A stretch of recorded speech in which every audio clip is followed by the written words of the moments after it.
ప్రభువును రక్షకుడైన యేసుక్రీస్తు పరిశుద్ధమైన నామంలో యేసయ్య సన్నిధికి వచ్చిన మీ అందరికీ వందనాలు. దేవునికి స్తోత్ర, దేవునికి మహిమ కలుగునుగా. పరిశుద్ధ గ్రంథంలో ఈ రోజున ఒక పాఠాన్ని మనం వినాలని ప్రభు ప్రేమతో తెలియజేస్తున్నాను. దేవుడు మన కొరకు ఈ లోకానికి నరరూపధారిగా వచ్చాడు. నిన్ను నన్ను విమోచించి ఆయన నుండి స్థలమునకు తీసుకుని వెళ్ళాలని దేవాది దేవుడు కోరుకొని ఈ లోకానికి ఆయన వచ్చాడు. మనిషి పాపం అనే పంకిళ్ళల మధ్యలో పాపములో పతనమవుతున్న ప్రజలను విడిపించడానికి మహోన్నతుడైన దేవుడు, సర్వోన్నతుడైన దేవుడు, సర్వవ్యాప్తి అయిన దేవుడు ఈ లోకానికి వచ్చి నీ కొరకు నా కొరకు తన ప్రాణాన్ని క్రయధనంగా అర్పించడానికి ఇష్టపడినవాడు నేను ప్రకటిస్తున్న యేసుక్రీస్తు ప్రభు. హల్లెలూయా. ఆయన కొన్ని విషయాలు మనకి ఈ రోజున నేర్పించాలని కోరుకుంటున్నాడు. ప్రస్తుతం లోకం అంతా ఒక పండగ చేసుకుంటారు. ఏంటా పండగ అని అంటే లెంట్ డేస్లో మునిగిపోయింది. మరి ఈ లెంట్ డేస్ చేస్తున్నారు. కొంతమంది ఏదో నామకార్థంగా చేస్తున్నారు, కొంతమంది దేవుని సన్నిధిలో ఉపవసించి ప్రార్థన చేసి దేవుని పాదాలు పట్టుకుని ప్రార్థన చేస్తున్నారు. మొత్తం మీద ప్రతి చోట ప్రార్థనలు జరుగుతున్నాయి. ఈ రోజున మట్ల ఆదివారం. ఏ ఆదివారం? ఈ ఆరాధన గురించి పరిశుద్ధ గ్రంథంలో రాయబడిన కొన్ని విషయాలని ఈరోజు దేవుని సన్నిధిలో మనం జ్ఞాపకం చేసుకుందాం, ధ్యానిద్దాం. దేవుడు మనతో మాట్లాడునుగాక. ఆయన మాట శక్తి కలిగినది, ప్రభావం కలిగినది. మనుషుల మాటలు అయితే ఏయో నామకార్థం ఉంటాయి, కానీ దేవుని మాటలు మంచివి, శ్రేష్టమైనవి. ఆ మాటలు మనం జ్ఞాపకం చేసుకోగలిగితే పరిశుద్ధాత్ముడు మనతో మాట్లాడుతున్నప్పుడు ఏ విషయంలో సరి చేసుకోవాలి, ఏ విషయంలో సరిచేయబడాలి, ఏ విషయం ద్వారా దేవుని శక్తిని బలముని నేను పొందుకోవాలి అనే సంగతిని పరిశుద్ధ గ్రంథంలో మనం చూడగలిగితే చదవండి ఒక మాట. మత్తయి సువార్త 21వ అధ్యాయం. పరిశుద్ధ గ్రంథంలో నుండి మత్తయి సువార్తమానం 21వ అధ్యాయం 9వ వచనం నుండి. జన సమూహములలో ఆయనకు ముందు వెళ్ళుచుండిన వారును వెనుక వచ్చుచుండిన వారును దావీదు కుమారునికి జయము, ప్రభువు పేరట వచ్చువాడు స్తుతింపబడునుగాక, సర్వోన్నతమైన స్థలములలో జయము అని కేకలు వేయుచుండిరి. హల్లెలూయా. ఇక్కడ రెండు విషయాలు ప్రాముఖ్యమైనవి ఈరోజు మీకు జ్ఞాపకం చేయాలని కోరుకుంటున్నాను. మొదటి మాట, దావీదు కుమారునికి జయము. రెండవది, సర్వోన్నతమైన స్థలములలో జయము. హల్లెలూయా. ఈ రెండు విషయాలు మనం జ్ఞాపకం చేసుకునే దానికి ముందుగా యేసు ప్రభు తన సువార్త ప్రకటిస్తున్న రోజుల్లో ఒక ప్రాంతానికి వెళ్ళాడు. ఆ ప్రాంతం యెరూషలేమునకు సమీపంగా ఉన్నటువంటి బేత్పేగా అనే ఒక గ్రామం.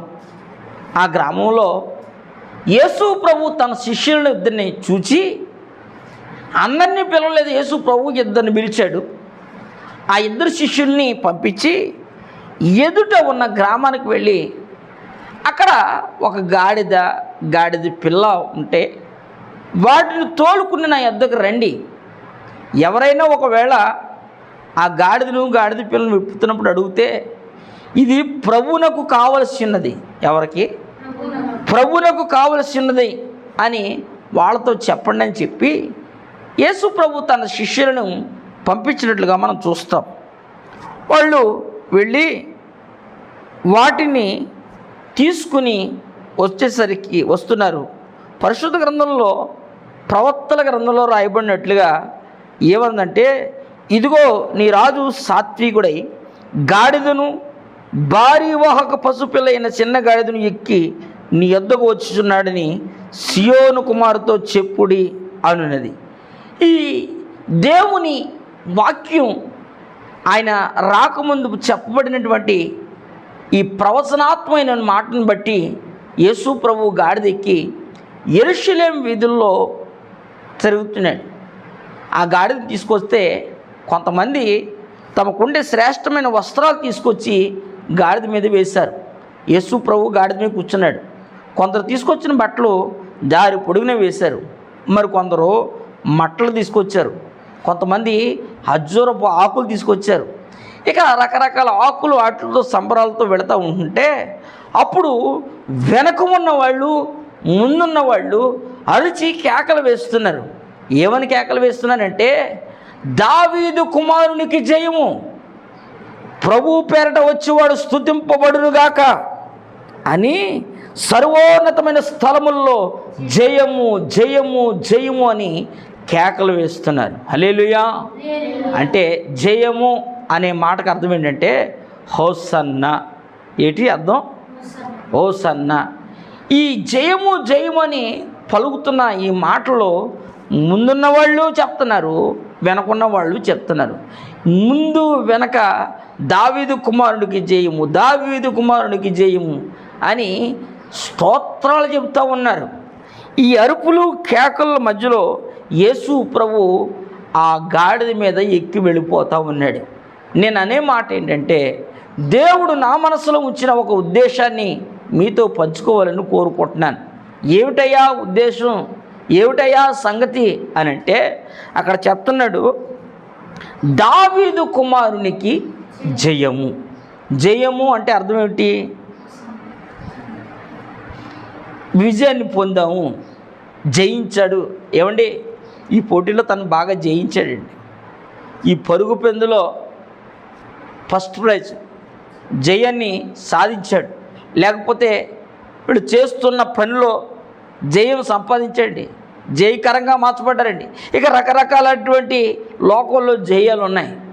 కానీ యేసు ప్రభువును గురించి ఒక మాట వినబడుతుంది, దావీదు కుమారునికి జయము. ఎవరైనా? యేసుక్రీస్తు ప్రభు, సర్వోన్నతుడైన దేవుడు, సకలము చేసినటువంటి చక్రవర్తి అయిన దేవుని కోసం చెప్తున్న మాట ఏంటంటే జయము జయము జయము అని. అంటే పరిశుద్ధ గ్రంథం చెప్తున్న మాట ఏమిటి అని అంటే, ఎవరికి జయం కలుగుతుంది అని అంటే, పరిశుద్ధ గ్రంథం సామెతల గ్రంథం 28వ అధ్యాయం 12వ వచనంలో రాయబడినటువంటి చక్కటి మాట మనం చూస్తే, ఎవరు జయము జయము అని అంటారు అని అంటే అక్కడ రాస్తుంది ఏమిటయ్యానంటే, చదవండి 28వ అధ్యాయం 12వ వచనం సామెతల గ్రంథం.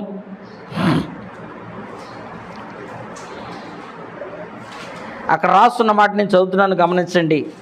నీతిమంతులకు జయము కలుగుట మహాఘనతకు కారణము. హల్లెలూయా. అక్కడ రాసిన మాట ఏంటంటే నీతిమంతులకు జయము కలుగుతుంది. అంటే అర్థం ఏంటి అంటే, యేసు ప్రభు ఎవరయ్యారంటే నీతి కలిగిన దేవుడు. హల్లెలూయా. ఆయన మంచి దేవుడు. ఆయన ఎవరంటే దావీదు కుమారునికి జయము.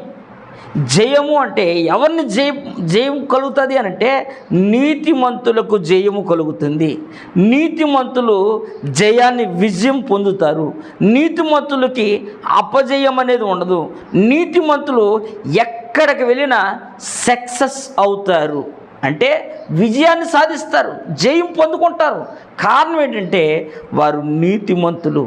జ్ఞాని అని సొలొమోను అంటున్నారు కదా, నీతిమంతులకు జయము కలుగుట మహాఘనతకు కారణం. అంటే ఎవరు పడితే వారు జయాన్ని పొందలేరు, సక్సెస్ అవ్వలేరు. కానీ ఈ రోజున యేసుక్రీస్తు ప్రభువుని గురించి సంబరాలు చేస్తున్న మాట ఏంటంటే, దావీదు కుమారుడా నీకు జయం, దావీదు కుమారునికి జయం, దావీదు కుమారుడు జయం అని అరుపులు కేకలు వేస్తున్నారు. ఈ రోజున ఎవరు ఈ మాట హృదయపూర్వకంగా చెప్పగలరు? ఎవరు ఈ మాట హృదయ మంత్రంతో చెప్పగలరు అని అంటే, ఎవరైతే ఇక్కడ యేసు నజరేయుడైన యేసుకు జయము అని అలా, దావీదు కుమారునికి జయము. ఎందుకని దావీదుని జ్ఞాపకం చేసుకున్నారు? ఎవరు ఈ దావీదు అని అంటే పరిశుద్ధ గ్రంథంలో మనం చూస్తే సమూయేలు మొదటి గ్రంథం 16వ అధ్యాయం 12వ వచనంలో రాస్తున్న మాట. ఎవరు ఈ దావీదు అనంటే సమూయేలు మొదటి గ్రంథం 16:12.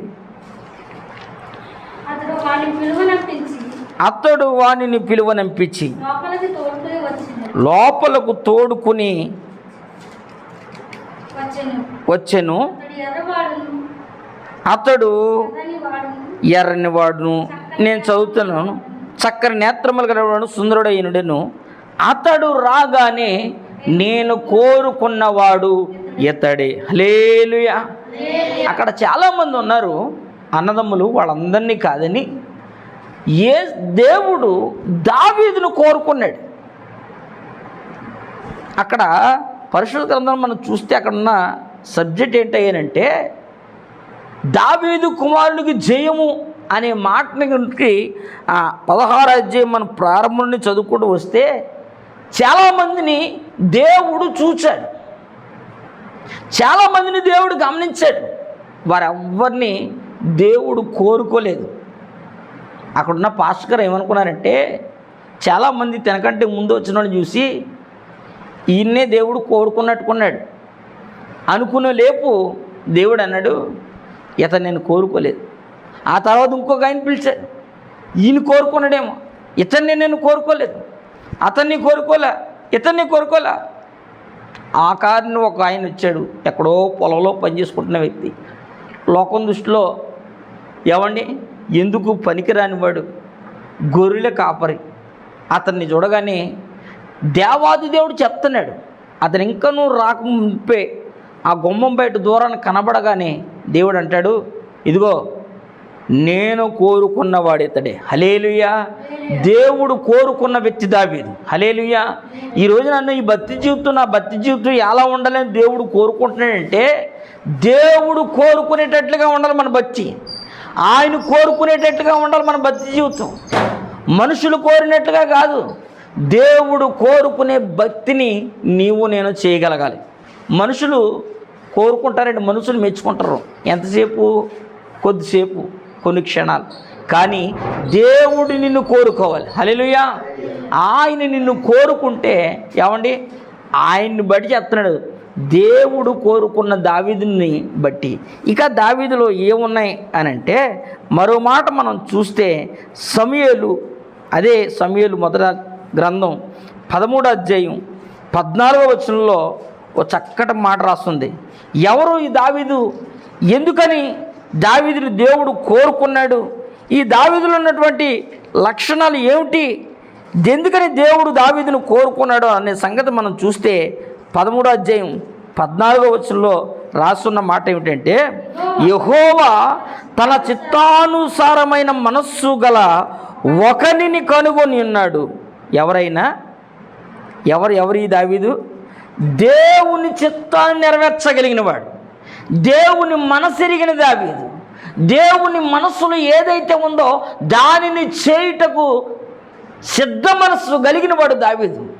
ఈ దావీదుని బట్టి ఏమండి ప్రజలందరూ గమనించిన సంగతి ఏంటంటే, దావీదు కుమారుడా నీకు జయము అని ఎందుకు కేకలు వేస్తున్నారు అని అంటే, దావీదు దేవుడు కోరుకున్న వ్యక్తి. దావీదు మనస్సులో ఏదైతే ఉందో అది దేవుని కొరకు ఒక తీర్మానం చేసుకున్న వ్యక్తి. హల్లెలూయా. ఏమండి దేవుని వ్యక్తి అయిన దావీదు దేవుని ప్రజల విషయమై అనేకమైన యుద్ధాలు చేశాడు, వెళుతున్న ప్రతి చోట జయాన్ని పొందుకుంటూ వచ్చాడు. ఒక వ్యక్తి దేవుని చేతిలో ఉంటే ఆ వ్యక్తి ఎక్కడికి వెళ్ళినా జయమే. దేవుని చేతిలో అతను ఉంటే ఎక్కడికి వెళ్ళినా అపజయం అనే మాట ఉండదు, ఎక్కడికి వెళ్ళినా సక్సెస్ తనకు సొంతమైపోద్ది. కారణం ఏంటంటే దేవుడు కోరుకున్న వ్యక్తిగా జీవించాలి. ఈ రోజున నిన్ను నన్ను ఎవరు కోరుకుంటున్నారు? మనుషులు కోరుకునేటట్లుగా జీవిస్తున్నావా? మనుషులు ఎదుట నువ్వు భక్తి చేస్తున్నావా? దేవుని ఎదుట భక్తి చేస్తున్నావా? మనుషులు ఎదుట నువ్వు భక్తి చేసావు అనుకోండి, స్నేహితులు ఎదుట నేను కూడా భక్తుడినండి, భక్తురాలండి అన్నాను అనుకోండి, నీ భక్తి ఎంతవరకు కరెక్టు? దావీదు దేవుని చిత్తానుసారమైన మనసు కలిగిన వాడట. దేవుని చిత్తం ఏమిటో అది ఎరిగిన దావీదుని గురించి దేవుడు అంటాడు, నేను కోరుకున్నవాడు ఇతడే. ఏమిటి దావీదులో ఉండే కెపాసిటీ, ఏమిటి అంత ప్రత్యేకత అని అంటే దావీదు అంటాడు, ఏమండి నాకు ఒకటే తెలిసిండి. ఏమిటయ్యా నీకు తెలిసిందంటే, నేను మనసారా ప్రభుని స్తుతించుకుంటాను.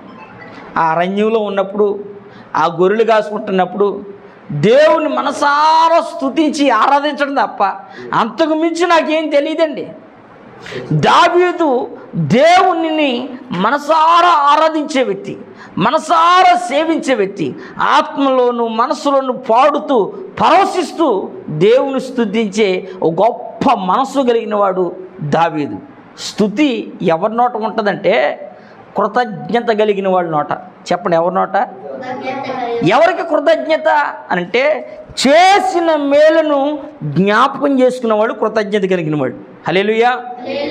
దేవుని చేసిన మేలు చేశాడండి. నా జీవితంలో కన్యల మధ్యలో ఉన్నప్పుడు అండి, అప్పుల సమస్యలో కులిపోతున్నప్పుడు దేవుడు నన్ను దర్శించి నన్ను రక్షించాడండి అని కృతజ్ఞత కలిగిన వ్యక్తి దేవుని దగ్గరికి వచ్చి దేవుని పాదాల దగ్గర పడతాడు. అయ్యా నువ్వు తప్ప నాకు ఇంకో దిక్కు లేదయ్యని దేవుని పాదాలు పట్టుకుంటాడు. ఇది కృతజ్ఞత కలిగిన స్వభావం. కృతజ్ఞత లేనివాడు ఏం చేస్తాడంటే, ఏముందిలేండి, ఏమైందండి, ఆ యేసుపోవు కాకపోతే ఇంకోడు ఎలాగోలా సంపాదించేవాడు నేను డబ్బు అనేవాడు కూడా లేకపోలేదు ఈ రోజున.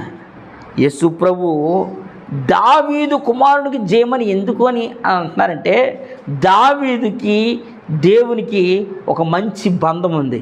దేవుని చిత్తాన్ని నెరవేర్చే దావీదు. హల్లెలూయా. ఇప్పుడు నీవు ఈ పండగ రోజున నువ్వు ఎవరి చిత్తాన్ని చేస్తున్నావు? దేవుని చిత్తాన్ని చేయగలుగుతున్నావా? నీ స్వచిత్తాన్ని చేసుకుంటున్నావా? దేవుని చిత్తం చేసే వ్యక్తి అయితే నువ్వు దేవునితో కలిసి నడవాలి. దేవుని చిత్తం చేసే వ్యక్తి అయితే దేవుని మనసు ఎరిగిన వాడై ఉండాలి. దేవుని చిత్తం చేసే వ్యక్తి అయితే దేవునితో నీకు ఒక కనెక్షన్ ఉండాలి. ఆ కనెక్షన్ ఎలా ఉండాలంటే, రోజు రోజుకి తన ఇష్టం ఏంటి, నా ఇష్టం ఏంటి, నా స్వభావం ఏంటి, దేవుని స్వభావం ఏంటి, నేను ఎలా ఉన్నాను, దేవుని ఎలా సేవిస్తున్నాను, ఆయనతో కలిసి నాకున్న ఆ అవినాభావ సంబంధం ఎంతవరకు దృఢపరచబడింది అనే సంగతిని ఎరగాలి. ఈ పండుగ రోజున ఏమంటే ఎందుకో నాకు ఈ మాట బాగా నచ్చింది. ఈ మట్లాదివారం రోజున మట్టలు పట్టుకుని తిరుగుతుంటే అసలు దావీదు కుమారుడికి జయము, దావీదు కుమారుడికి జయము, ప్రభువు పేరట వచ్చేవాడు స్తుతించబడును గాక, సర్వోన్నతమైన స్థలంలో దేవునికి జయము జయము జయము అని అరుస్తున్నారు. దావీదుని ఎందుకు అనాలి? నజరేయుడైన యేసుకు జయము, యేసయ్యకు జయము, యేసురాజు జయము అని అనాలిగా. కానీ అంట్లా దావీదు కుమారుడికి జయము. ఎందుకు దావీదు కుమారుడు జయం అంటున్నారంటే, దావీదు దేవుని చిత్తాన్ని ఎరిగినవాడు. దావీదుని దేవుడే కోరుకున్నాడు. ఏమండి, మనుషులు కోరుకున్న వ్యక్తి కాదైన, దేవుడే కోరుకున్నాడు తనని. తన ఇష్టాన్ని, తన స్వభావాన్ని, ఏమండి యవనస్తుడిగా చిన్నపిల్లడిగా ఉండగానే దేవుని కొరకు ప్రతిష్ఠించుకుని దేవుని కొరకు నిలబడిన దావీదు, అన్నదమ్ములు అందరూ, కుటుంబస్తులు అందరూ ఒక మాటలో చెప్పుకోవాలంటే అందరూ విడిచిపెట్టిన ఏకాకి అరణ్య యాత్రలో ఒంటరిగా తిరుగుతున్నాడు. నా బతుకు ఎందుకు ఇలా అయిపోయింది, నా జీవితం ఏ పాడిది అనుకునేటట్లుగా జీవితం రకరకాలుగా మారిపోయింది. ఏమండి, కుటుంబంలో పండగ జరుగుతూ ఉంటే, ఇంట్లో పండగ జరుగుతూ ఉంటే, ఇంట్లో ఉన్న పిల్లోడిని ఎవరైనా పనిలో పంపిస్తారండి?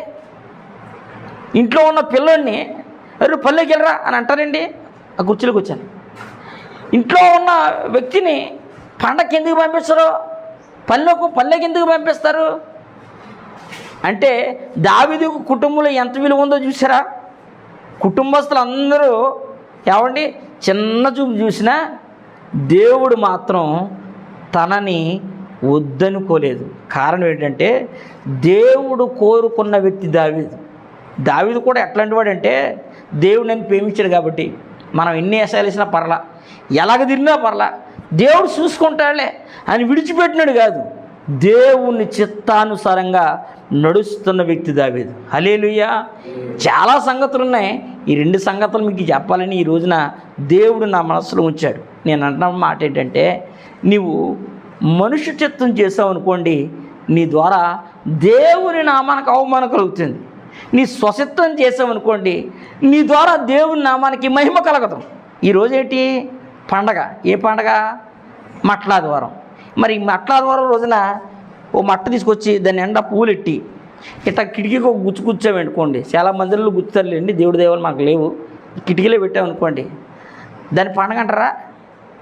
ఇక్కడ ఏం చేస్తాను చెప్పనా? ఏమండి, దావీదు కుమారునికి జయము, ప్రభువు పేరిట వచ్చేవాడు స్తుతించబడును గాక, సర్వోన్నతమైన స్థలములలో జయము జయము జయమని యేసయ్య వెనక ముందు కూడా అరుస్తున్నారు. దావీదు కుమారుడు ఎవరయ్యా దావీదు అంటే, యెషయా కుమారులో ఒకడు ఉన్నాడండి ఆకారుడు. ఈ దావీదు అనేవాడు ఎక్కడి నుంచి వచ్చాడండి? ఎప్పుడు ఈ 7 అన్నదమ్ములే రాజరకంలో కనబడేవారు, సౌలు దగ్గర ఉండేవారు. ఈ కుర్రాడు ఎవడండి అని అంటే, ఏమండి ఈ కుర్రాడు తెలియదా?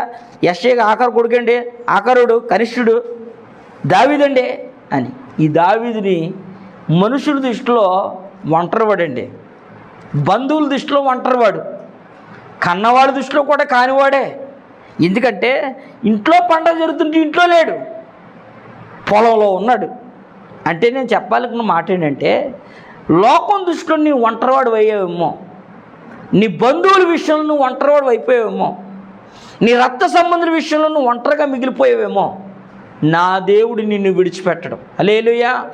ఎందుకంటే ఆయన నిన్ను కోరుకున్నాడు కనుకనే ఇక్కడ వరకు తీసుకొచ్చాడు. ఆయన నిన్ను కోరుకున్నాడు కనుకనే దేవుని సన్నిధిలో నిన్ను నిలబెట్టాడు. మనుషులతో పాటు పోల్చుకుని ఉంటే అందరితో పాటు ఎప్పుడో విడిచిపెట్టేసేవాడు దేవుడు నిన్ను. కానీ ఈరోజు నా దేవుడు నీతో చెప్పగానే చక్కటి మాట ఏంటంటే, నువ్వు జయించబడాలి, జయం పొందుకోవాలని దేవుడు నిన్ను కోరుకుంటున్నాడు. ఎవరికి జయం కలుగుతుందంటే, నీతిమంతులకు జయము కలుగుట మహాఘనతకు కారణం. ఎవరు కలుగుతుంది జయం? జయం కలగాలంటే నువ్వు నీతిమంతుడివై ఉండాలి, నువ్వు నీతి కలిగిన మార్గంలో నడిపించబడాలి, నీ భక్తిలో నీతి ఉండాలి, నువ్వు చేస్తున్న పనిలో నీతి ఉండాలి, నీ ప్రవర్తనలో నీతి ఉండాలి, నీ ఆలోచనలో నీతి ఉండాలి, నీ స్వభావంలో నీతి ఉండాలి, నువ్వు చేస్తున్న ప్రతి పనిలో నీతి కలిగిన కార్యాలు కనబడాలి. జయం నీ సొంతం అవ్వాలంటే, అపజయం అనే మాట నీ దరి చేరకుండా ఉండాలంటే, జయము అనే మాట నీకు సొంతం అవ్వాలంటే నీవు నీతిమంతుడు అయి ఉండాలి అని నేను చెప్పట్లా. పరిశుద్ధ గ్రంథం సామెతల గ్రంథంలో 28వ అధ్యాయం 12వ వచనంలో సొలొమోను గారు రాస్తున్నారు, ఎవరికి జయం కలుగుతుందయ్యా అని అంటే నీతిమంతుడికి. దావీదు గురించి చెప్పగలిగిన మాట ఏంటంటే, దావీదు దేవుని మనసు ఎరిగినవాడు, దేవుడు కోరుకున్నవాడు అతను. ఏమండి, ఈ 2 అనుభవాలు ఈ రోజున నీలో నాలో ఉన్నాయా? ఈ 2 అనుభవాలు దేవుడు కోరుకున్న వ్యక్తివేనా? దేవుని మనస్సు, దేవుని చిత్తాన్ని నువ్వు నెరవేర్చగలుగుతున్నావా? దేవుని చిత్తాన్ని ఎరిగి జీవిస్తున్నావా, లేకపోతే దేవుని చిత్తాన్ని కాదనుకుని వెళ్ళిపోతున్నావా? పరిశుద్ధ గ్రంథంలో యోనా అనే ఒక భక్తుడు ఉన్నాడు. దేవుడు అన్నాడు, బాబు ఆ నినివే పట్టణం పాడైపోయేలాగా ఉంది నాయన. ఆ పట్టణ పరిస్థితి నేను చూసినప్పుడు వాళ్ళ దోషం నా దృష్టికి చాలా భయంకరంగా మారిపోయింది.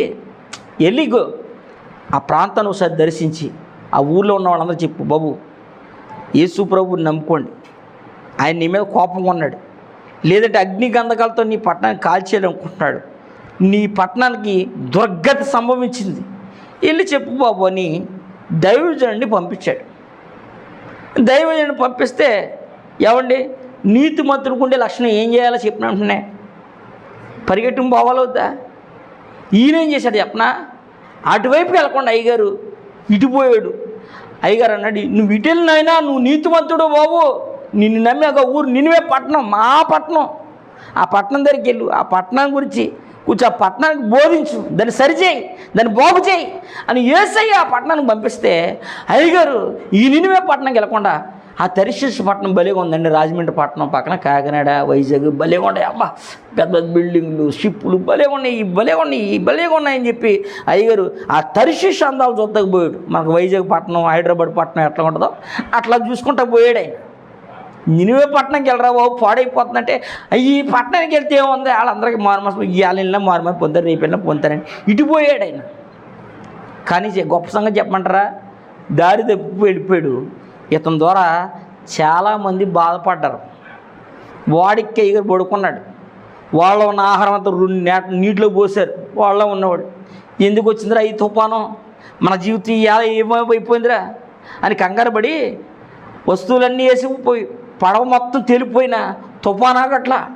కారణం ఏంటంటే దేవుని సంకల్పం, దేవుని చిత్తం తెలియని ఒక వ్యక్తి పడవలో ఉన్నాడు. దేవునికి విరోధమైన ఒక్కడి ఇంట్లో ఉన్న నీ కుటుంబం అల్లకోలం అయిపోద్ది. నువ్వు దేవుడి మాట వినకపోతే, దేవుని చిత్తం ఏమిటో తెలిసి ఉండి కూడా నువ్వు టెంకరగా తిరుగుతూ ఉన్నావు అనుకోండి, నిన్ను బట్టి నీ కుటుంబం అసలాకుతలం అవుద్దని పరిశుద్ధ గ్రంథం చెప్తుంది. ఈ రోజున జయము అనే మాట చాలా సంతోషంగా నోడవలసిన మాట. నీకు ఎలాగ వినపడుతుంది? దాన్ని ఎలా రిసీవ్ చేసుకుంటున్నావు? నీ మనస్సు దేని వైపు తిరుగుతుంది అని పరిశుద్ధాత్ముడు నిన్ను అడిగితే, యోనా వెళ్ళాడు. పడవలో ఉన్న సామాన్ అన్నీ కిందేశారు. ఇక దిక్కు దోచక రే పాపం వాళ్ళకి ఒక ఆలోచన వచ్చి, మనలో ఒకడు ఉన్నాడు, ఆడిని బట్టి మనం అందరం సీట్లు వేద్దాం. ఎవరికైతే 0 వచ్చిందో ఆడే అని చెప్పి మొత్తం సీట్లన్నీ పాపం గురుపులుగా ఎత్తే అందరికీ 1, 2, 3 వచ్చినాయి. కానీ పాపం వీడికి 0 మార్క్ ఎవరికి వచ్చిందంటే ఈయనకి వచ్చింది. ఈ అయ్యగారు కూడా ఏం చేశాడంటే, వాడేమైపోతుంది ఏం చేస్తుందో తెలియదు, శుభ్రంగా నిద్రలేనుడు దొంగటాడు. వాడు అడుగు బాగానికి శుభ్రంగా తన్ని పెట్టి గురకెట్టి పడుకోండి. అయ్యగారు ఎత్తుక్కుంటూ వస్తే కింద ఉన్నాడు. ఈయనేం ప్రశాంతంగా పడుకున్నాడు. పడవలో ఉన్న వాళ్ళందరూ అల్లల్లో ఆడుతున్నారు. ఆహారం అంతా నేను నీటిలో పోసారు. బాబు ఏ ఊరినేది? లేచిన తర్వాత ఏమనాలా? నా పేరు యోనా అని అనాలా? ఏమన్నా చెప్పనా? నేను యెహోవా సేవకుని. అబ్బా ఏం చెప్పాడండి! అప్పుడప్పుడు చెప్తా, ఎవరండి? నేను క్రిస్టియన్ అండి, యేసు ప్రభువుని నమ్ముకున్నాను. నేను యేసు ప్రభువుని నమ్ముకుని 22 ఏళ్ళు అయ్యింది. యేసు ప్రభువుని నమ్ముకు 30 సంవత్సరాలు అయ్యింది అని నువ్వు చెప్తున్నావు. నిన్ను గురించి ఎవరైనా నీ పక్కింటోళ్ళు కానీ ఎదురింటోళ్ళు కానీ చెప్తున్నారా? నువ్వు యేసు ప్రభువుని నమ్ముకున్నావు కదా, ఇక మా కోసం కూడా చిన్న ప్రార్థన చేయవా? దావీదుని అడిగారండి చాలామంది. ఏమనంటే, నీవు సింహపు గుండెలాంటాడు. ఎట్లాగొచ్చింది దావీదు? ఓ రోజు యుద్ధానికి వెళ్ళాడు దావీదు గారు. యుద్ధానికి వెళ్తే పాపం ఎంత ఉన్నాడు, ఇప్పుడు నేను ఎంత ఉన్నానో అంత ఉన్నాడు. ఆయనకి 14 సంవత్సరాలు అని చెప్పేసి అన్నారు. అప్పుడు వయసు 14-15 సంవత్సరాలు వయసుకు వెళ్ళినాడండి దావీదు. 6 మూరల జానడు అంటే ఒక కరడ తమ్మగోలు అక్కడ కంపడ తాడి చెట్టు అంత ఎత్తున్నాడు ఒక ఆయన. అతను చూసి వెళ్ళి ఆడిని ఇవాళ చంపేస్తానండి అన్నాడట. ఎంత ఉన్నవాడు అంత ఉన్నవాడిని చంపగలడా? ఏడు దావీదు నీలో ఉండే ప్రత్యేకత అంటే, నేనేం చేయలేనండి, నాలో ఉన్నవాడు నాకంటే శక్తిమంతుడు. హల్లెలూయా. జయ అపజయాలు స్థాపించగలిగింది ఆయన బట్టి నాకు ధైర్యం అని ఎవరు చెప్పారు? దావీదు దేవుణ్ణి కనపరిచాడు. దావీదు దేవుని మనసు, దేవుని చిత్తాన్ని కనపరచగలిగి దేవుణ్ణి ఘనపరిచాడు. అక్కడ ఆ ఘనపరచడంలోనే అతడు సగం చచ్చిపోయాడు. ఏమండి, నీతిమంతుడు అయితే ఎవరి దగ్గర తలదించుతావా? మనం ఏం తప్పు చేసినప్పుడు ఖచ్చితంగా తల దించాల్సిన పరిస్థితులు వస్తాయి. నువ్వు తల ఎత్తుకోవాలి అని అంటే నువ్వు నీతిమంతుడివై ఉండాలి. అంటే నేను చెప్పగలిగిన మాట ఏంటంటే, నీ జీవితంలో సెలరేగుతున్న తుఫాన్లకు కారణం ఎవరి వల్ల జరుగుతుంది? ఇప్పుడు నువ్వు సీటు వేసి ఇంటికాడ మొత్తం అందరూ అమ్మా కూర్చో, రే కుర్రాడ కూర్చో, అమ్మాయి రే రా ఇట్రా అని సీట్లు వేసి తీసిమని కాదు దానికి అర్థం. అసలు నా కుటుంబం ఇట్లా ఉండడానికి కారణం నేనా, లేకపోతే నా కుటుంబంలో ఎవరైనా ఉన్నారా అని ఆలోచించవలసిన విషయం ఈ రోజున. హల్లెలూయా. జయము జయము జయము అని పాటలు పాడుతున్న వాళ్ళు ఎవరిని గురించి పాడాలి? యేసుని గురించి పాడాలి. దావీదు కుమారునికి జయము. హల్లెలూయా. అంటే దేవుణ్ణి వెంబడించాడండి. యెహోవా దేవుణ్ణి ఎంతగా వెంబడించాడు దావీదు. ఆయన మనస్సు దేవునితో కలిసిపోయిందండి. ఈ యోనా దేవుని పట్టణానికి వెళ్ళకుండా వెళ్ళిపోతే ఓడలో ఉన్న వాళ్ళందరూ ఇబ్బంది పడ్డారు. ఇంకో సంగతి చెప్పనా, మనుషులే కాదు పశువులు కూడా బాధపడుతున్నాయి. ఏమండి, సముద్రంలో చేప 3 రోజులు దాచుకుంది కడుపులో. 3 రోజులు ఉపవాస ప్రార్థనేనా? ఒక సేవకుడు తప్పిపోతే, ఒక విశ్వాసి తప్పిపోతే కుటుంబాల కన్నీళ్ళు ఏరులై పారతాయని పరిశుద్ధాత్ముడు ఈరోజు నీతో మాట్లాడుతున్నాడు. నువ్వు నీతి తప్పిన పని వలన వెళ్ళమన్న చోటకి దేవుడు వెళ్ళమన్న స్థలమునకు నువ్వు వెళ్ళకపోగా నీ ద్వారా జరిగింది ఏమిటాయనంటే కుటుంబంలో కన్నీళ్లు తీసుకొచ్చి పెట్టావు. 3 రోజులు ఉపవాస ప్రార్థన చేసింది చేప కడుపులో ఉన్నాడు. దేవుడు ఆజ్ఞాపించాడు, తీసుకెళ్ళి పలానా చోట కక్కేయమ్మా అని. అంటే నేను అన్న మాట ఏంటంటే, నీవు దేవుని మాట వినకపోతే జయమని నీ దగ్గర రాదు కదా. ఇంకోటి ఏంటంటే, నీ ద్వారా నీ కుటుంబం ఇబ్బందులు పాలవుతుంది, నీ ద్వారా నీ కుటుంబంలో కన్నీళ్ళు ఏర్పడతాయి, నీ ద్వారా నీ కుటుంబంలో శోధనలు కలుగుతాయి. కారణం ఏంటంటే నువ్వు దేవుని కోరుకున్న వ్యక్తివే కానీ దేవుని చిత్తానుసారంగా నడలేకపోతున్నావు. ఏమిటి దేవుని చిత్తం అంటే, నీతిమంతులకు జయము కలుగునన్న మాట మహాఘనతకు కారణం. ఎవరికి జయం కలుగుతుందంటే, నువ్వు నీతిమంతుడిగా కనబడాలని దేవుడు నిన్ను నన్ను కోరుకుంటున్నాడు. మనుషులు చాలామంది నిన్ను రకరకాలుగా మాట్లాడుతూ వస్తున్నారేమో, రకరకాల ఇబ్బందులు నిన్ను గురి చేస్తున్నారేమో, రకరకాల పరిస్థితులు నీకు కనబడుతూ ఉన్నాయేమో. నా ప్రియమైన సహోదరులారా, దేవుని పక్షంగా నీతో చెప్పగలిగిన మాట ఏంటంటే, నీవు జయించబడాలని దేవుడు కోరుకుంటున్నాడు. హల్లెలూయా. దావీదు కుమారుడికి జయము అనే మాట దగ్గర నీ ద్వారా దేవుని నామానికి జయము కలుగుతుందా, అపజయం కలుగుతుందా? నీ ద్వారా దేవుని నామం మహిమపరచబడుతుందా, లేకపోతే ఏమవుతుంది అనే సంగతి నువ్వు ఆలోచించుకోవాలి. రెండో మాట మనం చూస్తే, అక్కడ రాసున్న మాట మనం చూస్తే, ఏమండి, ఎందుకని దావీదుని దేవుని కుమారుడు అని అంటున్నారంటే, రాజుల మొదటి గ్రంథం 8వ అధ్యాయం 17వ వచనంలో రాయబడిన మాట. రాజుల మొదటి గ్రంథం 8వ అధ్యాయం 17వ వచనం. 8:17. ఇశ్రాయేలు దేవుడైన యెహోవా నామ ఘనత కొరకు ఒక మందిరం కట్టించవలెనని నా తండ్రి అయిన దావీదునకు మనసులో ఒక ఆలోచన పుట్టింది. హల్లెలూయా. ఎవరిది ఆలోచన? దావీదుకు పుట్టింది ఒక ఆలోచన. ఏమిటి? దేవుడు నన్ను కోరుకున్నాడు, దేవుని చిత్తానుసారమైన మనసు నాకు ఉంది. అయితే ఇంకో ఆలోచన కూడా ఉంది. ఏ విధం చేతనైనా నేను దేవుని మందిరం కట్టాలా. హల్లెలూయా అనండి ఒకసారి, చెప్పండి గట్టిగా, హల్లెలూయా. దేవుని మందిరం కట్టాలని. ఏమండి, దావీదు రాజు అయిపోయాక, సింహాసనం వచ్చాక ఏమనాలా? ఇంకొక 4-5 రాజ్యాలు నేను సంపాదించిన కొడుకు ఇయ్యాల అని అనుకోవద్దా? అదంట్లా నేను దేవుని కొరకు ఒక మందిరం కట్టించాలని దేవుని అతను మనస్సులో కోరుకున్నాడట. అంటే ఎంతగా ప్రేమించాడండి దేవుణ్ణి, ఎంతగా దేవుణ్ణి కొనియాడుతున్నాడండి. దావీదు కుమారుడికి జయము అంట కారణం ఏంటంటే, దావీదు మనసులో ఉంది నేను దేవుని మందిరం కట్టాలి అని. అంటే మనసును ఎంతగా దాన్ని దృఢపరుచుకున్నాడంటే, నేనే ఒక దేవాలయంగా మారాలి. హల్లెలూయా. ఇప్పుడు ఈ కట్టిన మందిరం దేనికంటే, ఇక్కడ కూర్చొని కాసేపు ప్రార్థన చేసుకొని దేవుని మాటలు విని వెళ్ళిపోవటానికి. కానీ నీవే ఒక మందిరంగా మారాలి. హల్లెలూయా. ఈ కొత్త నిబంధనలో, ఈ నూతన నిబంధనలో నీవే ఒక దేవాలయంగా ఉండాల.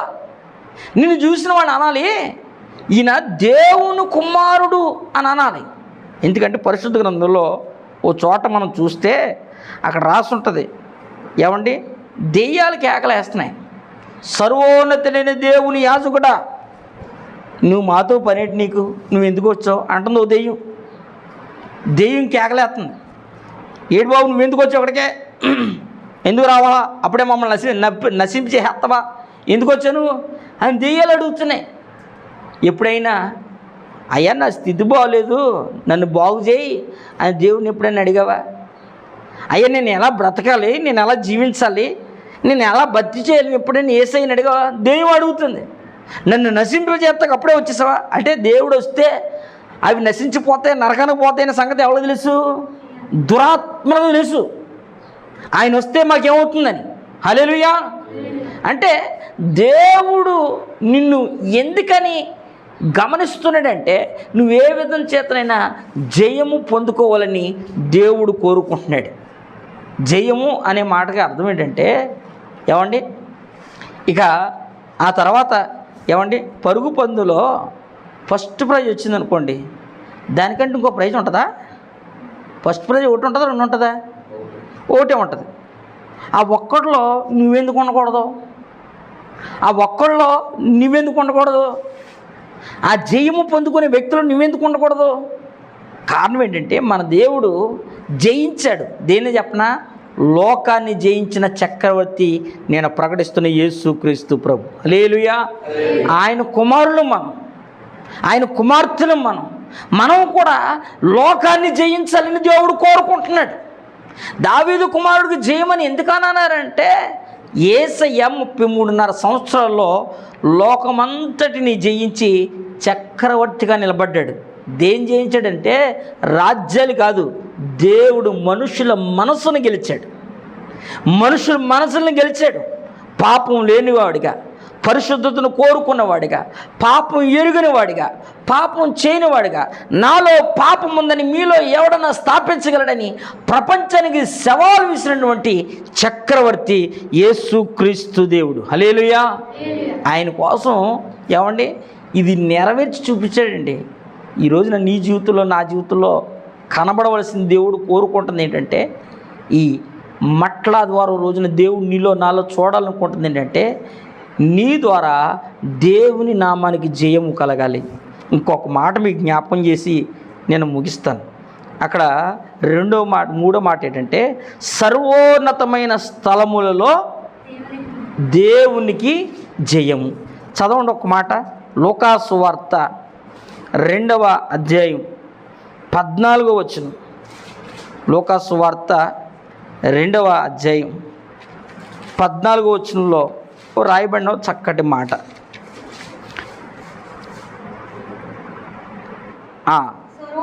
సర్వోన్నతమైన స్థలములలో దేవునికి మహిమయు, ఆయనకి ఇష్టలైన మనుషులకు భూమి మీద సమాధానం కలుగునుగాకని దేవునికి స్తోత్రం చేయుచుండెను. హల్లెలూయా. సర్వోన్నతమైన స్థలము అంటే అర్థం ఏంటంటే, మన దేవుడు ఎవరో? సర్వోన్నతుడైన దేవుడు. సర్వోన్నతుడు అంటే అర్థం ఏంటంటే సర్వము ఎరిగినవాడు, సర్వాన్ని పాలించగలిగినవాడు, సర్వేశ్వరుడు. అంటే ఈ సర్వ జగత్తుని ఏలినటువంటి దేవుడు, అతని పేరు సర్వోన్నతుడు. ఆ స్థలములలో దేవునికి మహిమ మహిమ మహిమ. సర్వోన్నతమైన స్థలంలో దేవునికి మహిమ కలగాలి అని అంటే నువ్వు జయము కలిగి జీవించాలి. హల్లెలూయా. ఇప్పుడు నేను పాత తర్జుమాలో చూస్తే ఓ బైబిల్లో సర్వోన్నతమైన స్థలం అంటే ఒక ప్రథమమైన న్యాయస్థానం, సర్వోన్నత న్యాయస్థానం అని ఒకటి ఉంటుంది. సుప్రీంకోర్టు, హైకోర్టు జడ్జిలు ఎలా ఉంటాయో అట్లాంటి కోర్టు ఉంది. ఇక లాస్ట్ ఫైనల్, ఇంక వాళ్ళు తీర్పిచ్చారంటే దాన్ని మార్చడానికి లేదు. అట్లాంటిది ఒక శ్రేష్టమైన స్థానం. దాన్ని ఏమంటారంటే ఘనమైంది లేకపోతే ప్రథమమైంది అని అంటారు. సర్వోన్నతమైన న్యాయస్థానం సర్వోన్నతమైంది. ఈ సర్వోన్నతమైన స్థలములలో కూడా దేవునికి మహిమ కలుగుతుంది. హల్లెలూయా. అక్కడ అంటారు సర్వోన్నతమైన స్థలంలో దేవునికి మహిమ మహిమ, జయము జయము జయము అని. ఎందుకని అని అంటున్నారు అని అంటే, ఈ సర్వోన్నతుడైన దేవుడు ఈ సకల సృష్టిని సరాసర సృష్టిని సృష్టించిన సృష్టికర్త ఏమని పాడుతున్నారంటే, సర్వోన్నతమైన స్థలములలో దేవునికి జయము జయము జయము. జయము అనే మాట నీ జీవితంలో నా దేవుడు చూడాలని కోరుకుంటున్నాడు. నీ జీవితంలో నా దేవుడు దాన్ని చూడాలని కోరుకుంటున్నాడు. ఎంతకాలం అపజయాల బాటలో నడిపించబడతావు? ఎంతకాలం కన్నీళ్ల మధ్యలో నడిపించబడతారు? ఎంతకాలం శోధనల చేత పీడించబడుతున్నారు? ఎంతకాలం కుటుంబంలో శ్రమలు ఎగిసిపడుతున్నాయి అని అంటే మీరు అనొచ్చు, అన్నా లోకల్లో చాలామందిని చూస్తున్నామని, మాకు కూడా చూస్తే మమ్మల్ని పెద్ద శ్రమ కాదండి అని. పరిశుద్ధ గ్రంథం అంటది, నీవు నీతిమంతుడు అయితే జయం అనేది నీ సొంతం అవుతుంది. ఇవి 100 మాటలు అసలు ఒకే ఒక్క మాట, నీవు నీతిమంతుడిగా ఉండాలి. 2 విషయాలు మీకు జ్ఞాపకం చేసి నేను ముగిస్తాను. నీతిమంతుడే అని ఎవరిని అంటారంటే, ఒకటి తన మాట తన ప్రవర్తన, తన ఆలోచన, తన ఉద్దేశాలు అన్నిటినీ కడుక్కొని అన్నిటినీ సరి చేసుకుని ఎవరైనా నిన్ను చూసిన వెంటనే, నీకు పరిచయం వాళ్ళు చూసిన వెంటనే చెప్పాలి, ఏమండి ఆయన నీతి కలిగినోడండి, ఆయన యథార్థవంతుడండి, ఆయన అబద్ధం ఆడండి, ఆయన పరిశుద్ధుడండి అని చెప్పాలా. జయం నీ సొంతం అవ్వాలంటే నీవు నీతిమంతుడు అనాలా. రెండవది, నా మనస్సుని మనుషులు పైరూపం చూసి నీతిమంతుడు అంటారు, కానీ దేవుడు నీ అంతరంగాన్ని చూస్తాడు. నీ ఇన్నర్ బ్యూటీ అంటే నీ అంతరంగ స్వభావాన్ని దేవుడు చూస్తాడు. హల్లెలూయా. ఆయన నీ అంతరంగాన్ని చూసినప్పుడు చెప్పాలి, ఏమండి ఇతడు కూడా అబ్రహాము కుమారుడే. చివరిగా ఒక్క మాట మీకు తెలిసిందే జ్ఞాపం చేస్తాను. జక్కయ్య అనే ఒక వ్యక్తి ఉన్నాడు.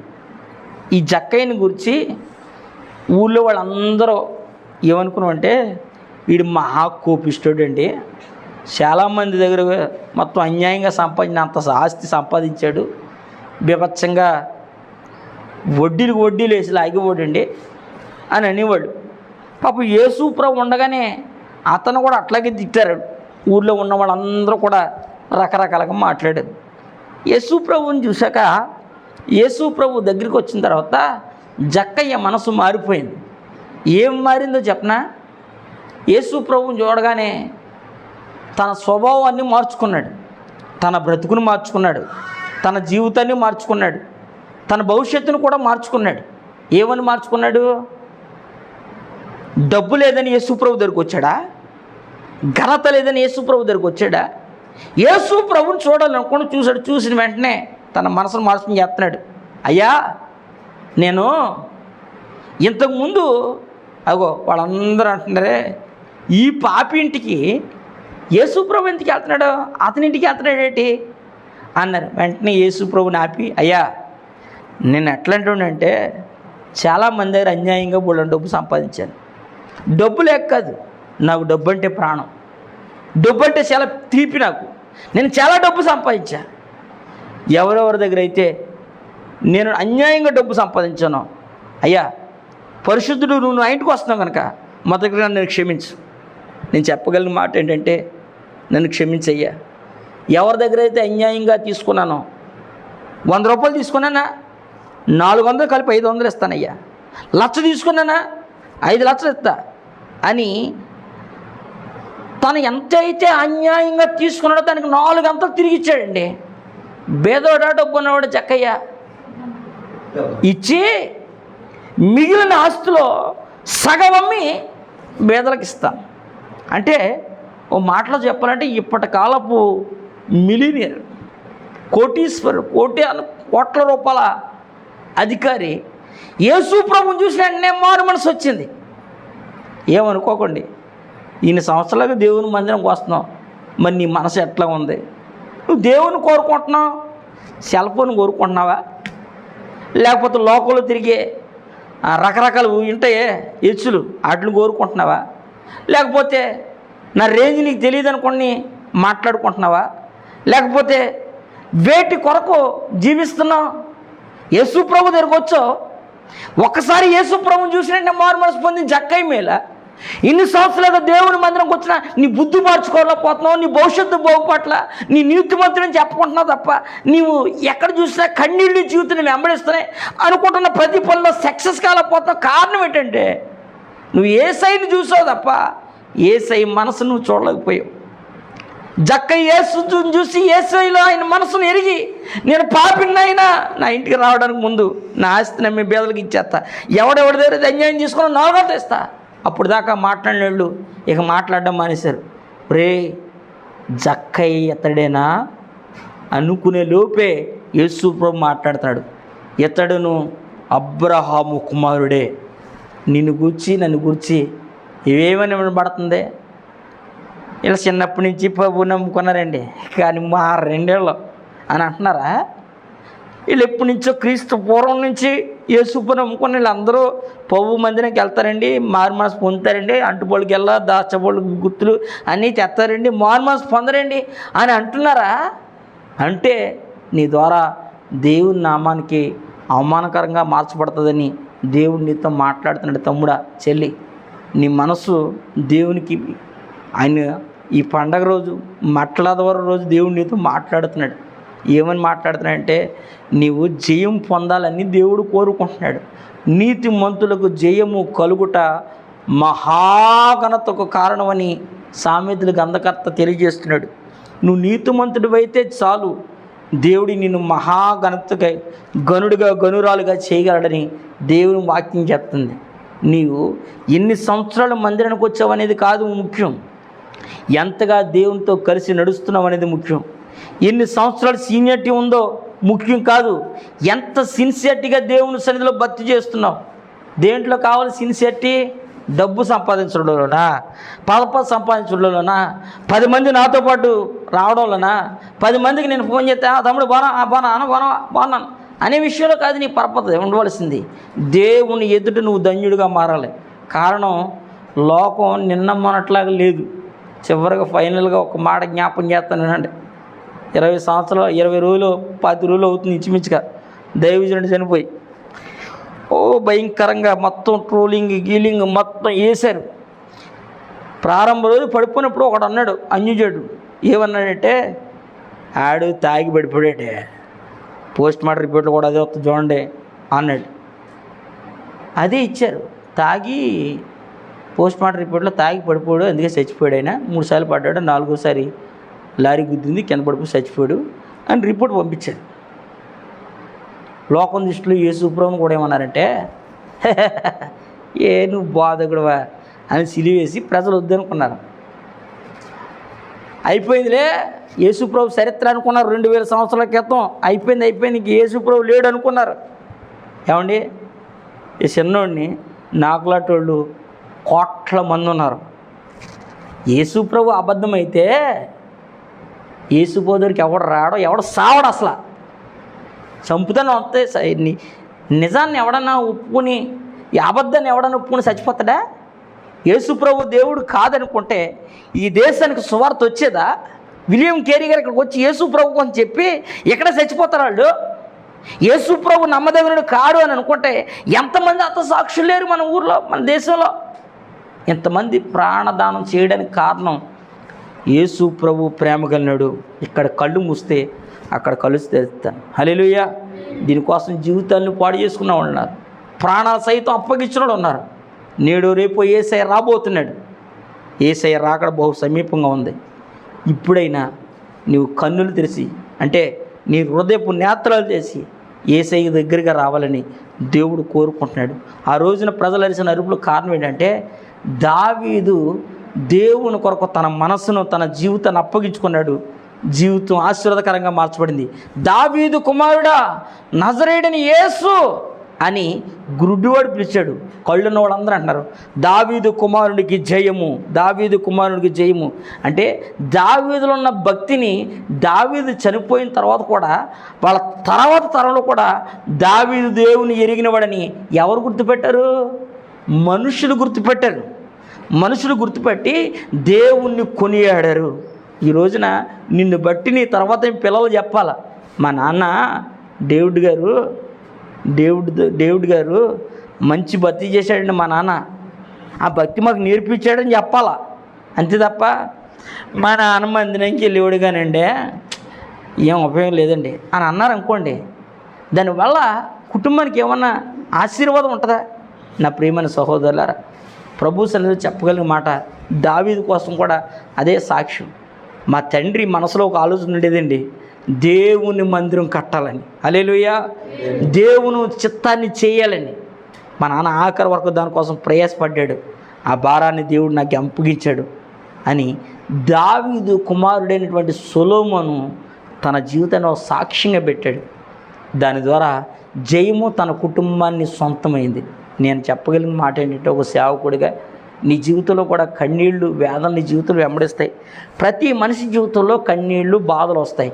అయితే నువ్వు నీతిమంతుడిగా మారితే నీ ద్వారా నీ కుటుంబానికి జయము కలుగుతుంది. హల్లెలూయా. అపజయం అనేది రాకుండా ఉండాలని నా దేవుడు నేను కోరుకుంటున్నాడు. తల వంచండి, ప్రార్థన చేసుకుందాం.